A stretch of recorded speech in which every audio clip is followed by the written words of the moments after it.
Today we're going to talk about how we can have a minimalist approach to social media.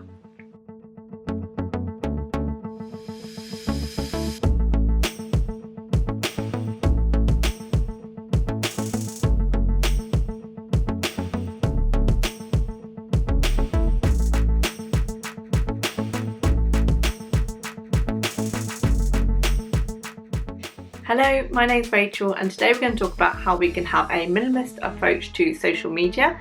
I do videos all about decluttering, minimalism and my no spend year, and social media is one of those things where it can kind of take over your life. So let's have a look into why that's the case and then how we can do something about it so that we have a minimalist mindset when it comes to social media. So social media has some great powers. It has the ability to be a tool, a search engine. It can be a way of finding out information, getting new ideas, sharing opinions, and there's so much good that can come from it. But it's a tool that needs to be controlled, and if we don't control it, it can overwhelm us, it can consume our lives, and we can have too much of a negative impact from social media. And there's a lot about that with regards to teenagers and how their upbringing is very different now due to social media and how mental health is greatly impacted by it.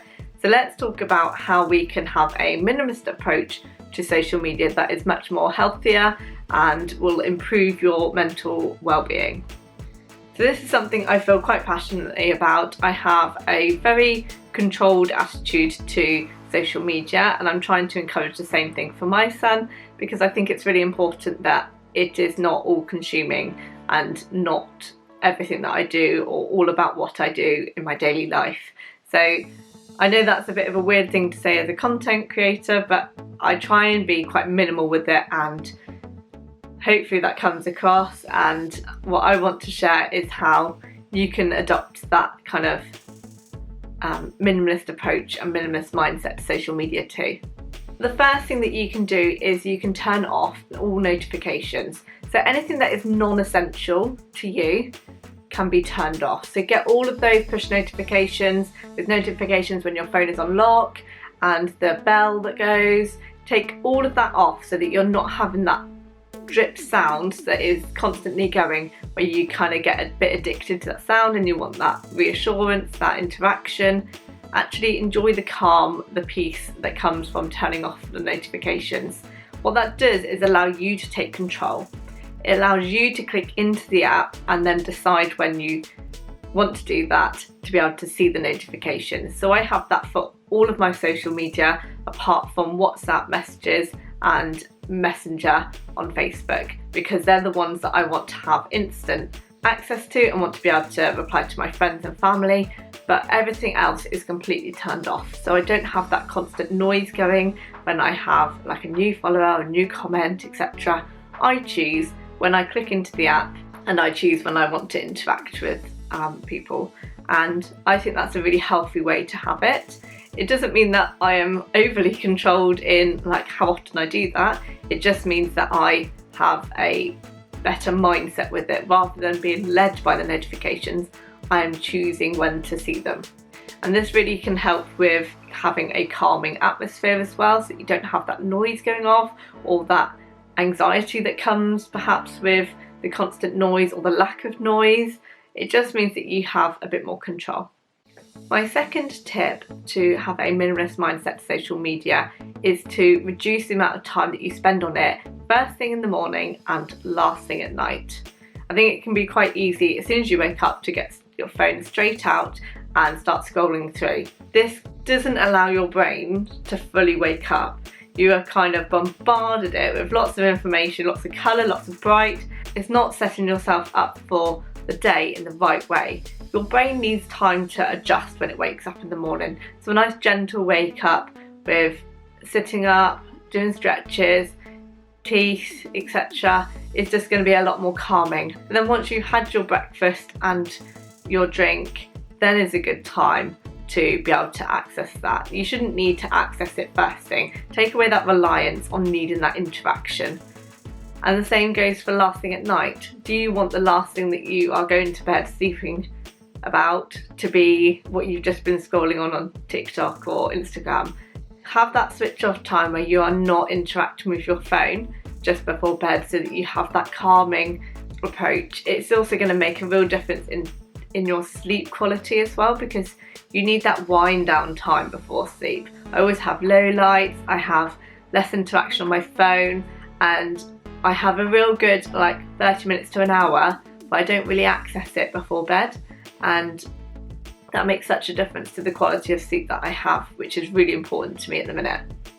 The third tip is to choose wisely who you are following. Make sure you have a purpose for your social media. I tend to have different social media accounts for different things that I follow. So my Instagram, I very much follow kind of creative ideas like home design and minimalism things, and like kind of imagery that I want to see that kind of motivates me and makes me feel good.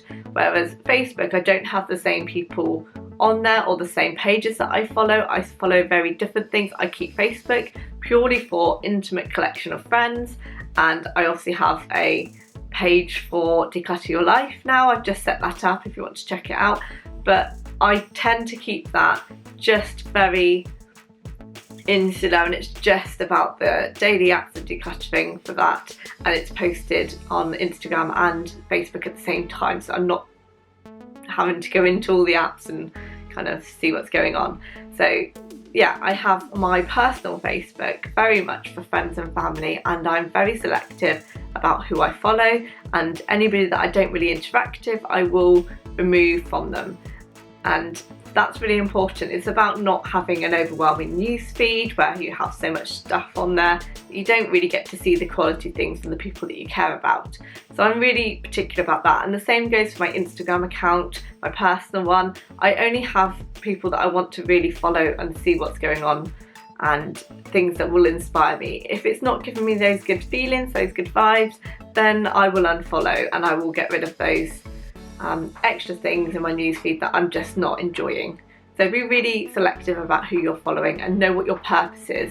So I'm very much picture orientated in Instagram, and I'm very much community based in Facebook, for example. So know who you're subscribed to and following. My fourth tip for having a minimalist mindset for social media is to get rid of any apps that you are not using. Do you need to have all the social medias? Are there some that you don't really use or don't really follow? Like, are there ones that you can just access here and there on a desktop rather than actually having an app for it?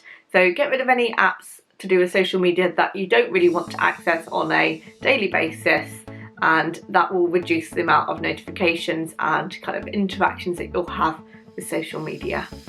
Tip number 5 is to give yourself a bit of a time limit. It can be so easy to just sit on an app and then start scrolling, and before you know it, an hour of your day has passed. Can you set yourself a time limit where you are restricted to 10-15 minutes, or make it so that it is forced restrictive, as in don't go on it until it's 10 minutes before you're about to go out of the door for the day, so that you know that you've only got 10 minutes because you have to leave. Find a way of restricting the amount of time that you have on it so that you can have a little bit more of a peaceful time without social media. It will help you to dedicate that time.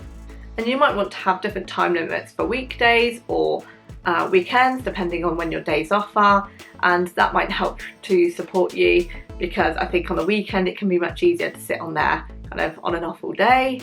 And how can you restrict that so that you are a bit more limited and you're just a little bit more mindful of it? Tip number 6 is to have a regular detox from social media.